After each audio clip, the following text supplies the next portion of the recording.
இந்த சுவாரஸ்யமான விஷயங்கள் உங்களுக்கு தெரிஞ்சுதா மறக்காம கமெண்ட் பண்ணுங்க. இது இன்ட்ரெஸ்டிங் ஃபேக்ட்ஸ் பார்ட் 2. கங்கா அருவால பின்னாடி நடக்க முடியாது. நம்ம தூங்கிட்டு இருக்கிறப்ப நம்ம பக்கத்துல எவ்வளவு கொடுமையான ஸ்மெல் வந்தாலும் அது நம்மளால உணர முடியாது. ஒரு விஷயத்தை நம்ம யோசிக்கிறப்ப நம்ம மூளை 10 வாட்ஸ் எனர்ஜியை யூஸ் பண்ணுமா. இந்த நத்தை இருக்கு இல்லையா, அது அதிகபட்சம் 3 வருஷம் தூங்குமா.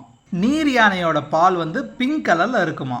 நாம இரும்புற மாதிரி சம்டைம்ஸ் மீனும் இரும்புமா. எல்லா குழந்தைகளும் பிறக்கும் போது அவங்களுடைய கண்ணு ப்ளூ கலர்ல தான் இருக்குமா. கேரட் நம்ம அதிகமாக சாப்பிட்டுட்டே இருந்தோம் அப்படின்னா நம்ம ஆரஞ்சு கலரில் மாறிடுவோமா. உடம்புலையே தன்னைத்தானே குணமாக்கிக்க முடியாத ஒரு உறுப்பு எது அப்படின்னு பார்த்தீங்கன்னா பல்லு. நம்பர் 1லேருந்து நம்ம கவுண்ட் பண்ண ஆரம்பிச்சோன்னா 1000 வரைக்கும் லெட்டர் ஏவை நம்மளால ஃபைண்ட் அவுட் பண்ண முடியாது. நமக்கு வட்டமாக இருக்கிற கண்மணி மாதிரி ஆட்டுக்கு ரெக்டாங்கிள் சைஸில் இருக்குமா. நம்மளால பார்க்க முடியாத ஆங்கிளை கூட அந்த ஆடால் பார்க்க முடியுமா. இன்னொரு வீடியோவில் இன்னும் நிறைய இன்ட்ரெஸ்டிங்கான ஃபேக்ட்ஸ் பார்க்கலாம். தேங்க்யூ.